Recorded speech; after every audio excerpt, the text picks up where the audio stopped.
नमस्कार दोस्तों, मेरा नाम महेंद्र है और जैसा कि ये किताब है और इस किताब का नाम है ट्रेडिंग इन द ज़ोन, ठीक है दोस्तों? तो आज इस किताब का जो है चैप्टर है वो है दूसरा। तो मैं पहले चैप्टर के बारे में थोड़ा-सा रिकैप कर दूँ। मैंने उसमें जो आपको बताया था फंडामेंटल एनालिसिस और क्या कहते हैं टेक्निकल एनालिसिस और मेंटल मेंटल एनालिसिस। ये 3 चीज़ों पे जो है 3 पिलर होते हैं ट्रेडिंग के, ठीक है? स्टॉक मार्केट में जब आप आते हो, तो आज क्या है ये दूसरा चैप्टर है, व्यापार का आकर्षण, ठीक है? यानी द ल्योर ऑफ ट्रेडिंग। तो मैं इसके बारे में जो दिया गया है 3 चीज़ें बताई गई हैं, तो मैं उन 3 चीज़ों के बारे में आपको पूरा तो नहीं बता सकता क्योंकि ये बहुत पूरा समझने के लिए आपको बुक पढ़ना होगा। इसमें बहुत सारे एग्ज़ाम्पल दिए होते हैं, ठीक है? जब आप उन एग्ज़ाम्पल वो एग्ज़ाम्पल किसके होते हैं? ट्रेडर्स के होते हैं, ठीक है? क्योंकि मार्क डगलस क्या थे? एक ट्रेडर थे। तो ये क्या करते थे कि ये फ्लोर ट्रेडर थे और बहुत सारे लोगों के उन्हें इन्होंने क्या किया है ट्रेनिंग दी है, ठीक है? तो उन्हीं के बिहाफ़ पे जब उनके पास बहुत सारा एक्सपीरियंस हुआ 20 साल, 25 साल का तब जाकर के उन्होंने ये बुक लिखी होगी, ऐसा मेरा मैं सोचता हूँ। तो अब हम क्या करते हैं कि इसमें इसमें जो पहला पॉइंट इन्होंने दिया है, क्या दिया है? अट्रैक्शन और दूसरा पॉइंट है डेंजर और तीसरा पॉइंट है सेफगार्ड, ठीक है? तो हम अट्रैक्शन की बात करते हैं। दोस्तों ट्रेडिंग क्या है जैसे कि मतलब हम लोग बिज़नेस करते हैं, ठीक है? तो बिज़नेस में क्या करना होता है कि हमें बहुत सारा पैसा लगाना होता है, बहुत सारा माल रखना होता है, ठीक है? बहुत सारे नेटवर्क बनाने होते हैं, तब जाकर के हमारा बिज़नेस चलता है। लेकिन ट्रेडिंग में क्या होता है, कोई नेटवर्क नहीं, ठीक है? आपने पैसा लगाया, माल ऊपर गया, आपने काटा, आपने जो भी मतलब ये डिपेंड करता है कि आपने कितने से ट्रेड किया था या कितने से आपने इन्वेस्ट किया था। तो ये बिल्कुल ईज़ी सा लगता है, ठीक है? इसलिए लोग इसमें अट्रैक्शन जल्दी हो जाता है लोगों को, क्योंकि इसमें तामझाम कुछ नहीं है, बस पैसा लगाया और पैसा मिला काट दिया। तो ये अट्रैक्शन यहाँ से शुरू होता है। अब मेन चीज़ें कहाँ से शुरू होती हैं जब जैसे अट्रैक्शन हुआ और जैसे मान लीजिए मैं एक एग्ज़ाम्पल दे रहा हूँ, जैसे मान लीजिए राम है, ठीक है? राम श्याम 2 दोस्त हैं। राम आया, अब उसने क्या किया कि उन्होंने ट्रेड करना स्टार्ट किया। अब लकी वश उस टाइम ट्रेंड क्या था? अप ट्रेंड में था, ठीक है? अब वो जो है वहाँ पे माल लिए, आज लिए, फिर कल भी साला उसमें पैसा मिला, परसों भी लिए, नरसों भी लिए। अब उन्हें पता नहीं है कि मार्केट कैसे चल रहा है, लेकिन हाँ, उन्हें प्रॉफिट हो रहा है। अब 1 आध महीने जब मतलब मार्केट अप ट्रेंड में था, ठीक है? तो उन्हें अच्छा खासा प्रॉफिट हुआ, लेकिन जब डाउन ट्रेंड में गया तो उन्हें ट्रेंड तो पता नहीं था। अब क्या हुआ? उन्हें लॉस होने लगा।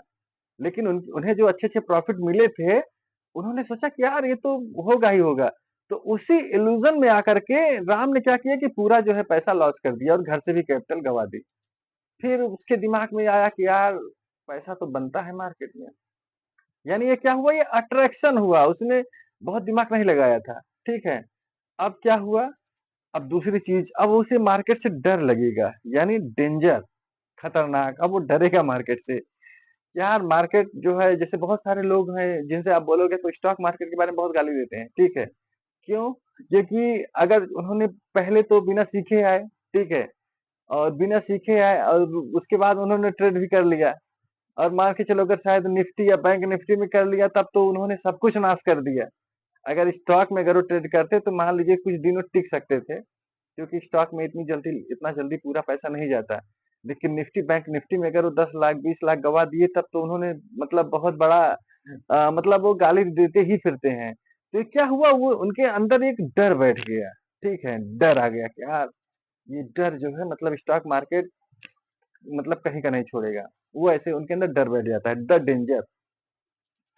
फिर क्या है द सेफगार्ड मतलब अट्रैक्शन हुआ, फिर उन्हें डर लगा। अब क्या हुआ कि अब किसी ने बता दिया कि भैया इसमें एसएल भी लगता है यानी स्टॉप लॉस भी होता है। अब वो एक जैसे हम गाड़ी चलाते हैं ना तो गाड़ी में हमारे पास क्या होता है कि हम जो है हेलमेट पहन के गाड़ी चलाते हैं।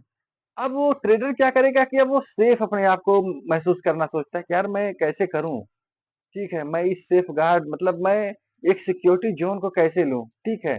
तो ये 3 चीज़ों पे जो है एक ट्रेडर को ये तीनों कंडीशन होती हैं। मतलब ये जो अभी इस चैप्टर में 12 चैप्टर दिए गए हैं दोस्तों, ठीक है? तो 12 चैप्टर में मतलब कि अगर आप एक-एक चैप्टर को ध्यान से सुनोगे, तो लास्ट तक में जो है ना आपका जो मेंटल एनवायरनमेंट है पूरी तरीके से चेंज हो जाएगा।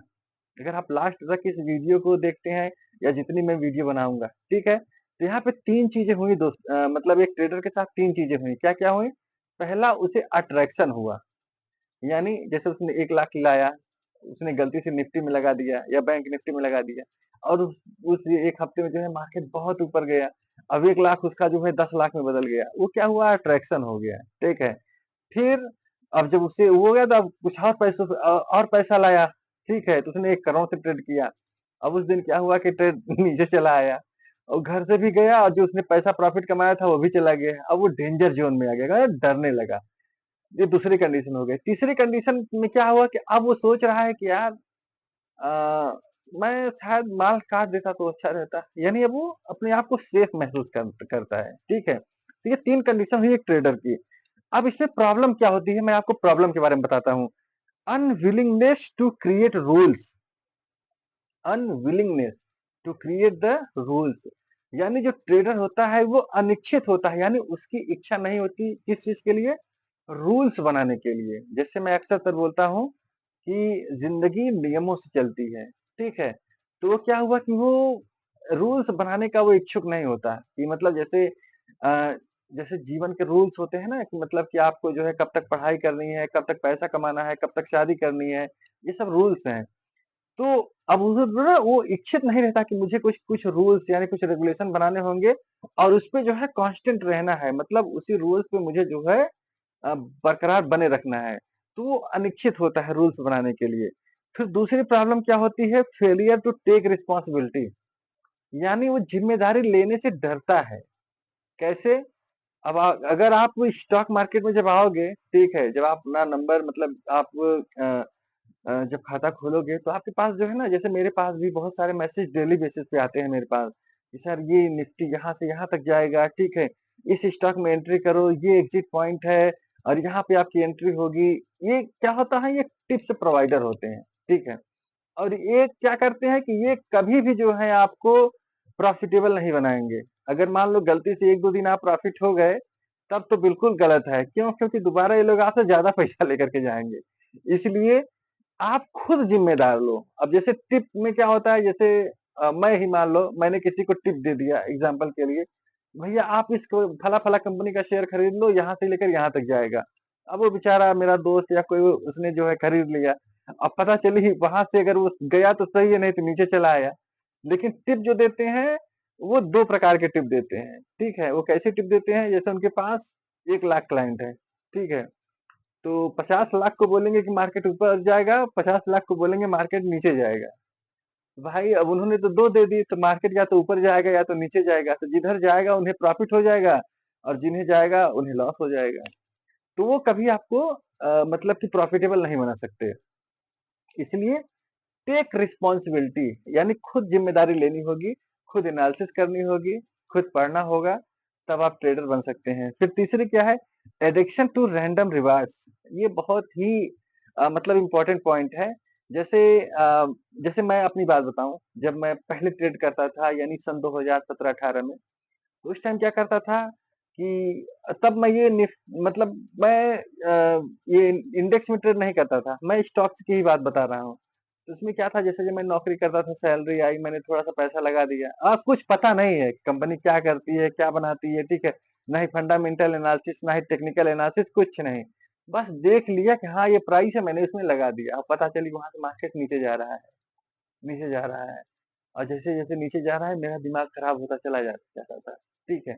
तो वो क्या था, वो रैंडम। और कभी-कभी क्या होता है, जैसे मैंने किसी कंपनी में देख लिया, अच्छा लगा दिया, वो प्रॉफिट भी होता था। तो वो क्या था, वो रैंडम रिवार्ड था।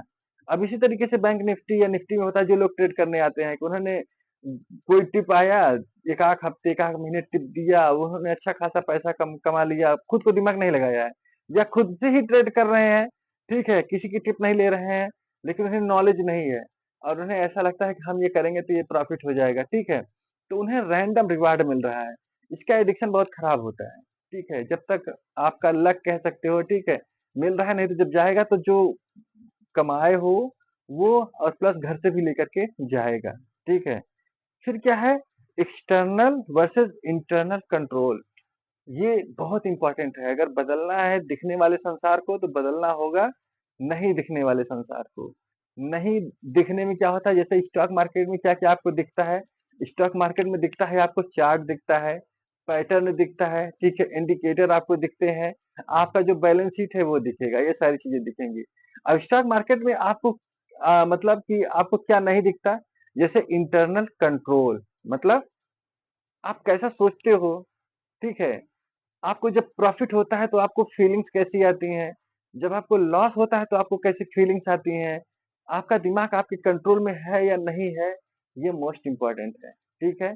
तो दोस्तों ये जो चैप्टर था हमारा, चैप्टर 2 था और इसमें मैंने आपको एडिक्शन, डेंजर, सेफगार्ड ये 3 चीज़ों के बारे में बताई और 4 प्रॉब्लम मैं आपको बताई, ठीक है? तो दोस्तों इसका जो तीसरा चैप्टर है, टेकिंग रिस्पॉन्सिबिलिटी, ठीक है? ये आपका तीसरा चैप्टर है, तो इसमें मैं इलैबोरेट करूँगा विस्तार से और ये ट्रेडिंग साइकोलॉजी की बुक है, जिसका नाम है ट्रेडिंग इन द ज़ोन, ठीक है? तो आपको ये जो मेरा प्रयास है कैसा लग रहा है?